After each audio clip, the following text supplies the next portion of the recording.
everyone, I wanted to create this quick video per our conversations the other day and creating a filter and a group based off your created by and your claimed by fields in Goldmine. For your new people, sorry if that's kind of going over your head, but try to explain to the best of my ability in this video.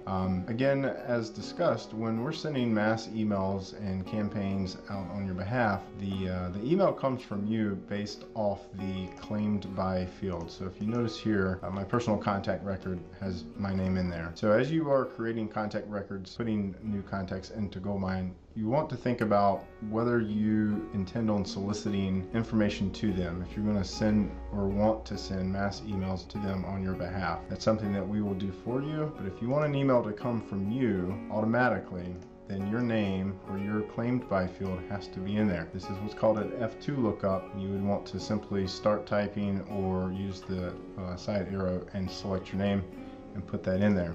Otherwise, they will not get automated emails on your behalf. Now, conversely, you may create a contact record that you may not want to solicit information to. I think the example we used was a realtor over in Orlando or a title company, or just that random contact record that you need to keep tabs and keep a history on, but you know that by soliciting information to them, another realtor outside of Eaton Realty, it just may not be, best practices.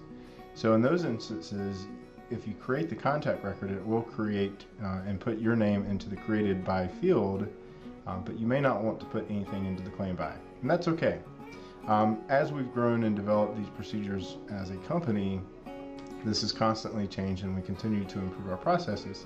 So one of the things that I would highly recommend everyone to do is to build just a basic group based off these two different criteria, so created by and claimed by.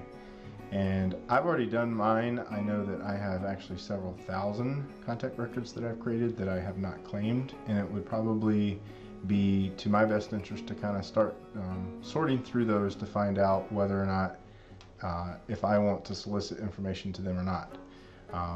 A lot of them are old contact records and may not apply, but as you are starting to add, this is definitely something that is applicable to you. So let's build a quick group, and I will use Chanel as an example. So the first thing I want to do is just double click created by, and I will just start typing her username, which is C. Brennan. I can actually not get that in here, but we've got created by, contains, and then just put C. Brennan in there, and I'm going to add another search criteria, and I want this now to be claimed by. See if I can find that. And again, I want this group to be empty, or this information to be empty. So it is empty. Okay, so the first thing that I notice at the bottom is that Chanel has 119 contact records. My apologies, 119 contact records that she has created that she has not personally claimed. So to create a group of all these contact records and then to be able to sort through them one by one and determine, yes, let's add my name to the claim field, or no, let's leave it empty. Here's a quick practice or an example of how we can do that. If you select any of these, you'll notice that it's going to select the checkbox. By right-clicking, you have the option to tag all, and then we can hit save at the top left, and it says saved only tagged records, save as group, and then I can name this. So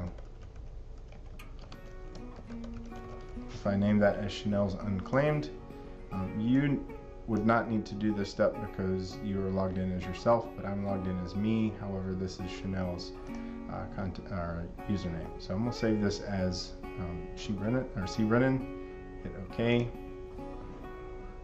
And then what I can do is I can go to Tools and Groups.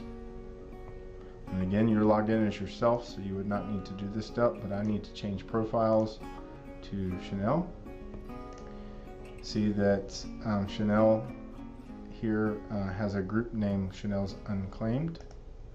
I can right click and I can activate that group. In this case, I still have all those tagged records tagged. It's actually the same group, but I'm going to hit yes.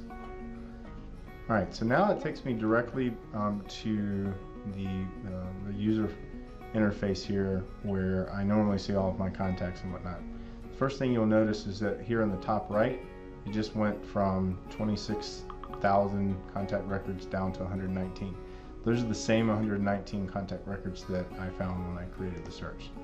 You can toggle left and right, first to last, by using the first icon and the last icon, and you can also toggle one at a time by selecting left and right.